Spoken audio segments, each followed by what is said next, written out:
どうすか青木君、アルペンとフリー比べて。ターンの切れ味とかスピードは段違いで段違です。内藤して滑ってるからバックサイド悩んでそうな感じはしたけど、もろそうだったのね。もろそうです。みんなさ、フリースタイルってバックサイド悩んでるよね。みんな悩んでるね、簡単ですよ。肩開かなきゃいいそれがみんなできないんだよね。バックサイドはこのね。前星さんもフォロワーさんと話して、で星さんがレクチャーしたらすごい気持ちよく滑れるようになったんですよ。そうやっぱ内藤はダメなんですよね。バックサイドみんなこう肩がこう開いていっちゃうんで、板立てようとして、それだとバランス失って転ぶんですよ。もしくはずれちゃう。アルペン乗るとそれがよくわかるんですよね。アルペンの方がいい意味でシビアなんで。そうだね、素直に板動くもんね。そう、いい意味でシビアなんで、乗り方が悪いとすぐずれたりとか、食わなかったりとかしてね。そう、乗るポジションによってね違うんだよね。そう、全然違う。フリースタイルはそういうのないの？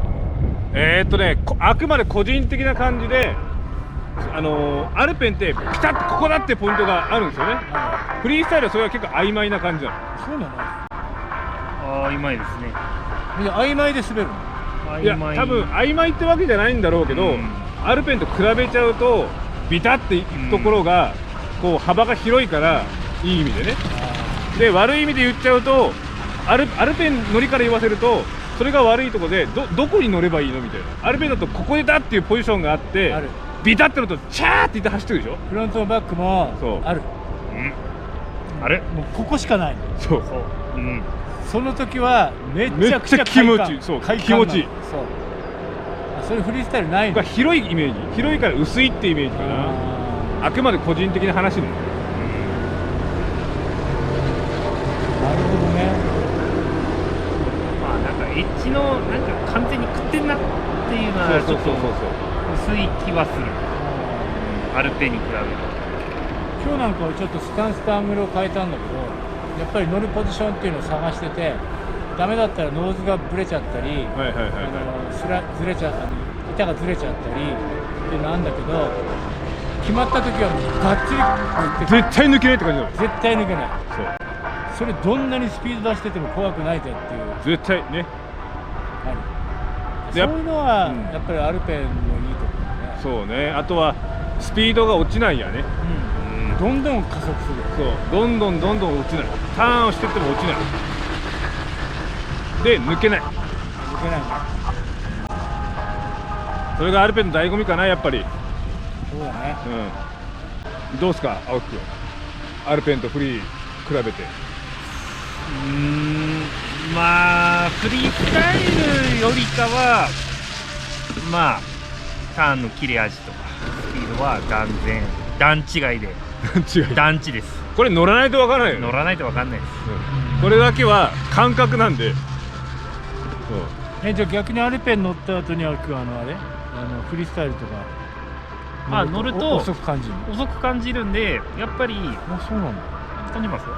完全にもう全然違うんで、でそうすると動きには余裕ができるんでなんでもう目も慣れるし、スピードも遅いんで、理想としてる体の動きは絶対やりやすくなる。そうなんだね。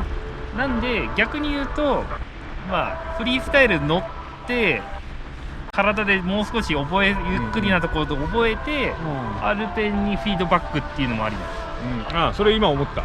で逆もしかりなんですよ。アルペンで速いスピード慣れておけば、フリースタイル持ってった時もある程度スピード出てもコントロール効いちゃうんですよ。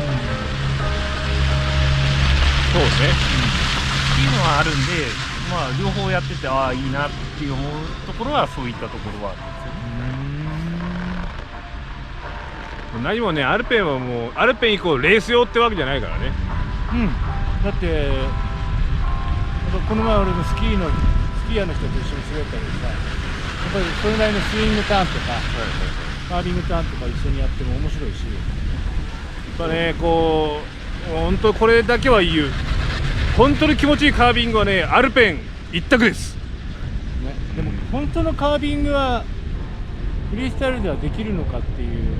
またちょっとフリースタイルの場合はやっぱりどうしてもね足回りがアルペンにとって弱いイメージなんで、そうするとがっつりかけて板を立たせてこう荷重するっていうのがアルペンよりも難しいんじゃないかなってイメージなんだよね。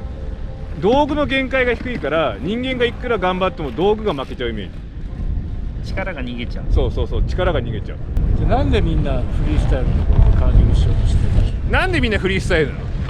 アルペン乗んないの？であるんですけど、まず値段が高い。う。1セット揃えるの。そうそうそうそうそう。今日のエビちゃんのさ、雪山のフォロワーさんも言ってたけど、やっぱアルペンボードには興味があるんだけど、アルペンボードのレンタルをやってるところってなくて、まあないないない。一回乗ってみたいなと思ってるんですけど、チャンスがないんですよっていう話はしてる。